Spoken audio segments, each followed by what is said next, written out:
All right, everyone. Today we're going to talk about an idea that completely changed the way people work. The Taylor system, also known as scientific management.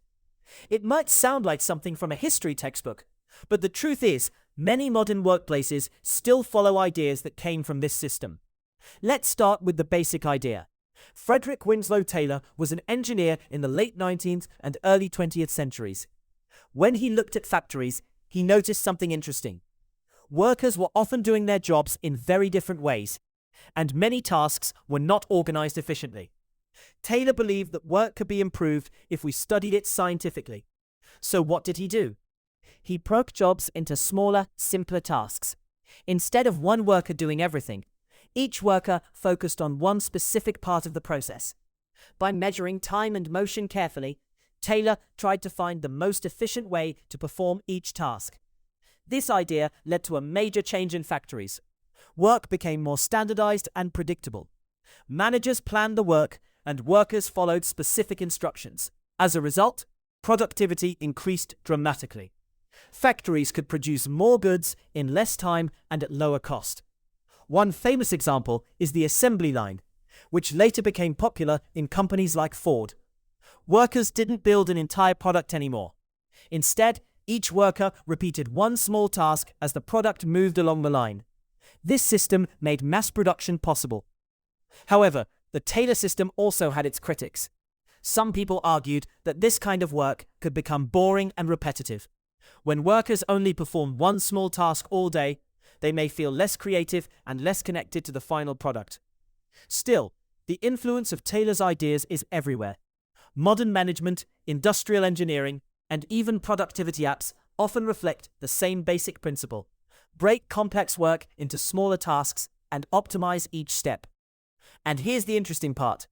Even in the age of AI and automation, the basic question Taylor asked is still important. How can we organize work so that people and machines can perform tasks in the most efficient way? So in the end, the Taylor system reminds us of something simple but powerful. Sometimes changing the structure of work can completely transform productivity. From factories in the 1900s to modern companies today, the idea of organizing work scientifically continues to shape how our world operates. All right, listeners, today we're tuning the dial to something that shaped the modern workplace, the Taylor system. Not a pop song, not a trending app, but an idea that changed how factories, offices, and even fast food kitchens run. We're talking about Frederick Winslow Taylor and the concept known as scientific management.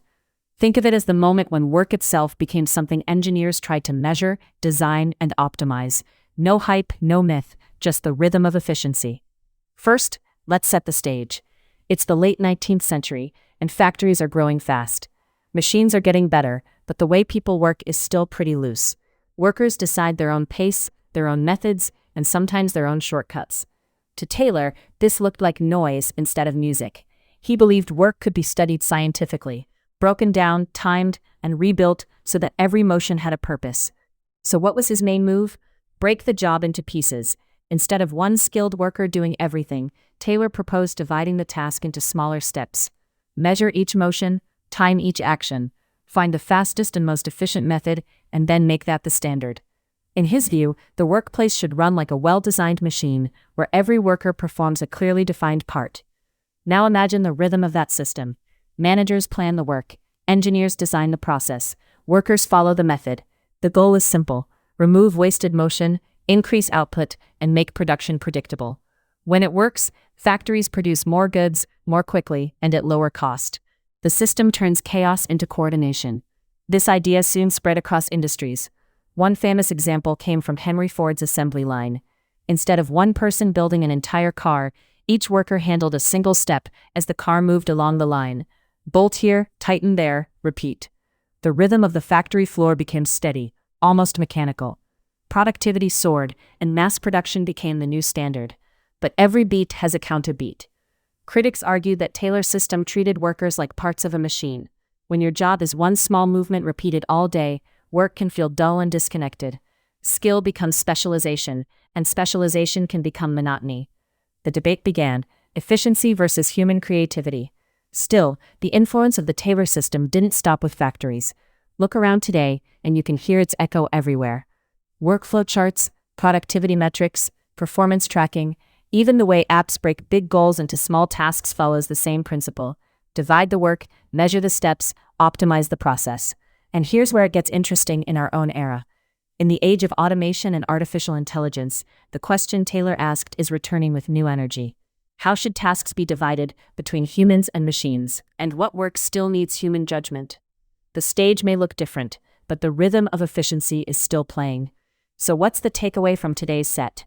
The Taylor system was one of the first attempts to treat work as something that could be engineered.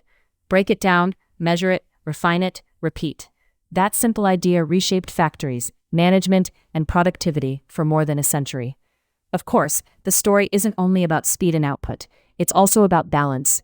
Efficiency matters, but so do motivation, creativity, and dignity in work. The challenge for modern workplaces is finding a rhythm that keeps productivity high without turning people into background machinery. As we fade out of this session, remember this. Behind many systems we use today, from factory lines to project management apps, you can still hear the quiet beat of Taylor's original idea. Work can be studied, work can be structured, work can be improved, but the best systems never forget the human element in the mix. That's the set for today. Keep your curiosity sharp, keep your systems flexible, and remember, efficiency is powerful, but understanding the rhythm of work is even more powerful. Catch you on the next track. Ladies and gentlemen, today I invite you to consider a system that quietly shaped the modern workplace, the Taylor system, also known as scientific management. At first glance it appears merely as a method of improving efficiency, an attempt to organize work more rationally. But beneath this promise lies a deeper question about how we understand human labor, dignity, and the meaning of productivity itself. The question before us is not simply how the Taylor system works, but what kind of society we create when we organize work according to its principles. Let us begin with a simple observation. At the end of the 19th century, factories were expanding rapidly, powered by new machines and industrial technologies. Yet the organization of human labor remained inconsistent and unpredictable. Workers often decided their own pace, methods, and rhythms of work. To Frederick Winslow Taylor, this seemed inefficient and wasteful. He believed that labor, like machinery, could be studied scientifically. By observing tasks carefully, measuring the time required for each movement, and eliminating unnecessary actions, managers could determine the most efficient way to perform a job. The central idea was straightforward: divide complex work into smaller tasks and standardize the best method for each one. Managers would plan and design the process, while workers would carry out specific instructions. In this way, knowledge about work would shift from the worker to management. What had once been craft knowledge, held by skilled individuals, would become a system organized and controlled by experts. This vision transformed the industrial world. Consider the assembly line that later became famous in Henry Ford's automobile factories. Instead of a single craftsman building an entire product, each worker performed one carefully defined step as the product moved along a conveyor. One tightened bolts, another installed a component, another inspected the result. The rhythm of the factory became regular, almost mechanical. Production increased dramatically, and goods that were once luxuries became affordable for the mass public. In this sense, the Taylor system appears as a triumph of rational organization. It helped make modern industrial society possible. Greater efficiency meant lower costs, wider access to consumer goods, and rising standards of living. Yet the same system that expanded prosperity also provoked unease. Imagine a worker whose job consists of tightening the same bolt thousands of times each day. The task requires little judgment, little creativity, and little connection to the finished product. The worker may no longer see himself as a maker but merely as a small component within a vast industrial mechanism. Here we encounter a moral question: when efficiency becomes the highest value, what happens to the human meaning of work? This question leads us to consider the relationship between productivity and dignity.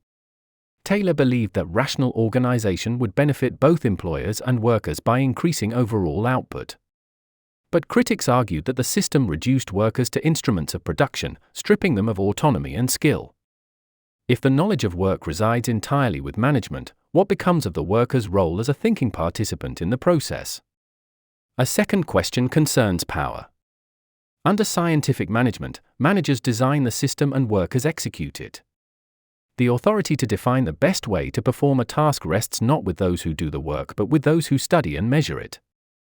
Is this simply a practical arrangement necessary for large-scale production, or does it create a hierarchy that undervalues the experience and judgment of workers?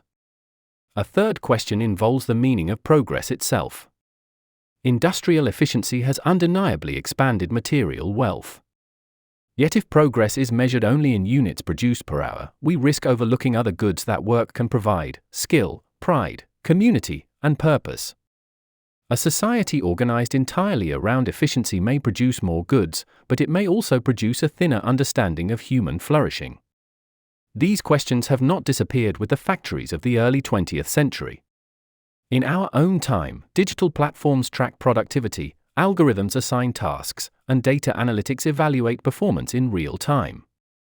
The spirit of Taylor's method, measurement, optimization, standardization, lives on in warehouses, call centers, and even office software that counts our keystrokes and schedules our time.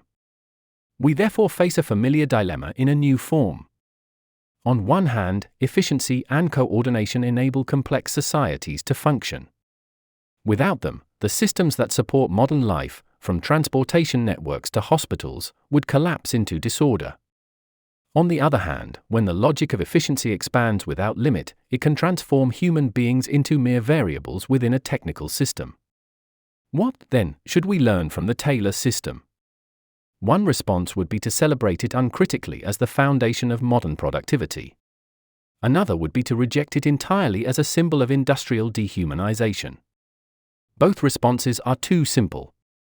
A more thoughtful approach asks us to recognize both its achievements and its limits. The organization of work can indeed benefit from analysis and improvement. But work is not merely a technical process.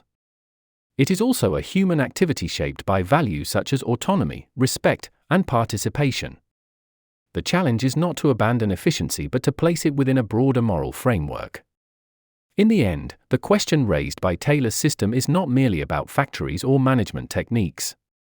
It is about how we understand the relationship between human beings and the systems they create. Should people adapt themselves to the demands of efficiency, or should systems be designed to serve the deeper purposes of human life?